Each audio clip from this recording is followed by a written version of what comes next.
La plupart des gens qui croient canaliser leur guide ne font que dialoguer avec leur propre mental déguisé. Et il existe peu de sujets qui génèrent autant de confusion dans le monde spirituel que celui de la canalisation.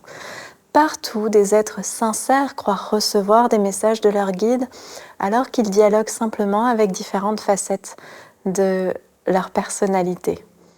Cette confusion, elle n'est pas anodine, elle conduit à des égarements considérables, des décisions désastreuses prises au nom de prétendues guidances divines ou bien un orgueil spirituel qui coupe de toute évolution véritable.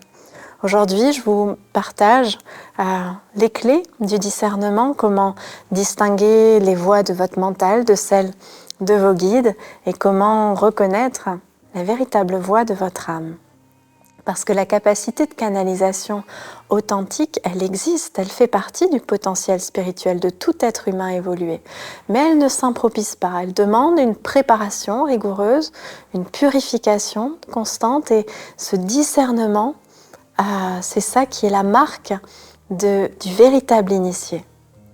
Votre mental peut créer des voix intérieures qui semblent venir d'ailleurs, mais qui ne sont que des aspects de votre personnalité qui se donnent en spectacle à eux-mêmes. Alors, ce qu'on appelle le mental, c'est pas une entité uniforme, c'est un ensemble complexe de strates qui vont du plus grossier au plus subtil. Il y a d'abord le mental inférieur, qui lui s'occupe des préoccupations quotidiennes, qui rumine, qui juge, qui organise. Ce mental-là, il prétend canaliser, mais il ne fait que projeter ses propres contenus sous une forme déguisée. Ces pseudo-canalisations sont facilement reconnaissables parce qu'elles flattent l'ego, elles confirment des croyances préexistantes, elles donnent l'impression d'être spéciales ou d'être élues, mais elles manquent de profondeur spirituelle véritable. Les fausses guidances vous font croire que vous êtes exceptionnel. Les vraies guidances vous montrent l'immensité du chemin qui reste à parcourir. Et puis, il y a le mental moyen qui peut accéder à des compréhensions un petit peu plus larges, des intuitions plus justes. Et ce mental, il peut effectivement recevoir des inspirations authentiques, mais elles passent encore par le filtre de nos croyances, de notre culture et de notre niveau de développement. Mais il existe le mental supérieur, cette partie de notre être qui peut s'élever au-dessus des limitations personnelles et accéder aux vérités universelles.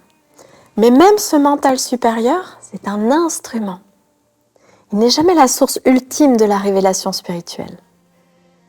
Il existe, effectivement, dans les dimensions subtiles des êtres de lumière dont la mission est d'accompagner l'évolution spirituelle de l'humanité.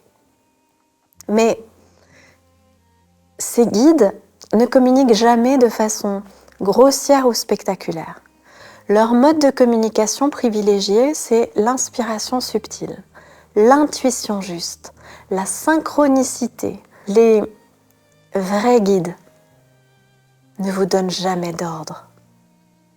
Ils éclairent, suggèrent, ouvrent des possibilités, mais jamais ils n'imposent quoi que ce soit comme direction. Ils ne flattent jamais votre ego et leur présence vous humilie dans le meilleur sens du terme. Elle vous fait prendre conscience du chemin qu'il vous reste à parcourir. Ils élèvent votre conscience, vous orientent vers plus d'amour et plus de service, portent cette saveur d'universalité qui dépasse les préoccupations purement personnelles ou matérielles. Et beaucoup projettent sur leur prétendu guide leur propre désir de guidance externe, leur besoin de se sentir spéciaux, leur tendance à fuir la responsabilité de leur choix. C'est pas moi, c'est mon guide qui m'a dit. Mais au-delà du mental et au-delà même des guides, il y a cette source ultime de guidance qui est votre propre âme, votre soi supérieur, cette étincelle divine qui constitue votre véritable essence. La voix de l'âme ne crie jamais, ne s'impose jamais. Elle murmure doucement dans le silence de votre cœur. La voix de l'âme est la plus pure, la plus fiable de toutes les formes de guidance intérieure. Parce que l'âme ne ment jamais, Elle ne se trompe jamais. Elle connaît parfaitement votre plan d'évolution, votre mission spirituelle. Mais cette voix, elle est aussi la plus subtile et la plus difficile à percevoir, parce qu'elle est toujours paisible, même quand elle demande des changements difficiles. Toujours aimante, même quand elle vous confronte à vos erreurs. Et toujours sage, même quand vous ne comprenez pas tout de suite. Et quand l'âme communique, il n'y a jamais de doute sur l'authenticité du message. Vous ressentez cette certitude paisible, cette évidence intérieure qui ne demande aucune confirmation extérieure.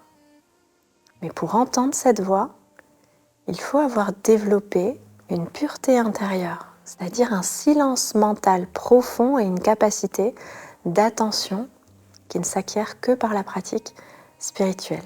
Méfiez-vous toujours des communications qui vous agitent, qui vous angoissent, qui vous remplissent d'orgueil ou qui vous poussent à une action immédiate ou compulsive. Les vraies guidances respectent toujours votre libre arbitre. Elle ne prendra jamais une décision à votre place. Elle éclaire, elle suggère, elle ouvre des possibilités, mais elle vous laisse la totalité de votre liberté dans votre voix. Plus vous allez purifier votre être, vos canaux, vos émotions, vos blessures, plus votre capacité de discernement va pouvoir s'affiner. Vous allez pouvoir devenir un miroir de plus en plus clair qui reflète fidèlement les inspirations sans les déformer. Cette purification, elle se fait par la pratique spirituelle régulière, la méditation, la prière, les exercices de respiration, les techniques de libération énergétique, mais aussi par un travail intérieur, un travail psychologique honnête sur vos conditionnements, vos peurs et vos désirs. Avec le temps et la pratique, cette attention devient de plus en plus sensible et va pouvoir détecter les nuances les plus fines entre les différents types de communication intérieure, les différents types de vibrations qui vous parviennent. Vous savez, le but ultime, c'est pas juste de devenir un bon canal capable de recevoir des messages d'en haut.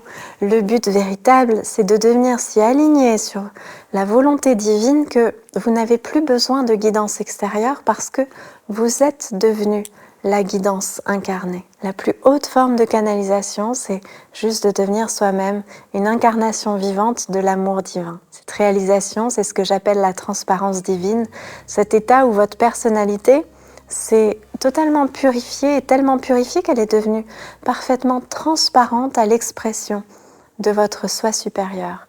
Les grands maîtres spirituels ne canalisaient plus la sagesse spirituelle. Ils l'étaient, ou ils le sont. Leurs paroles, leurs gestes et leur simple présence expriment naturellement cette dimension divine simplement parce qu'ils l'ont pleinement intégrée. Alors, en attendant cette réalisation ultime, développez au maximum votre capacité de discernement spirituel, non seulement pour votre propre évolution, mais aussi pour le service que vous pouvez rendre à ceux qui vous entourent. Que votre discernement vous conduise vers cette réalisation suprême qui est le but de toute existence humaine. Voilà, je vous remercie du fond du cœur pour votre présence, de m'avoir écouté jusqu'au bout. Merci à tous d'être si nombreux. Merci pour tous vos messages, tous vos commentaires. Je les lis avec beaucoup de gratitude. Merci à tous.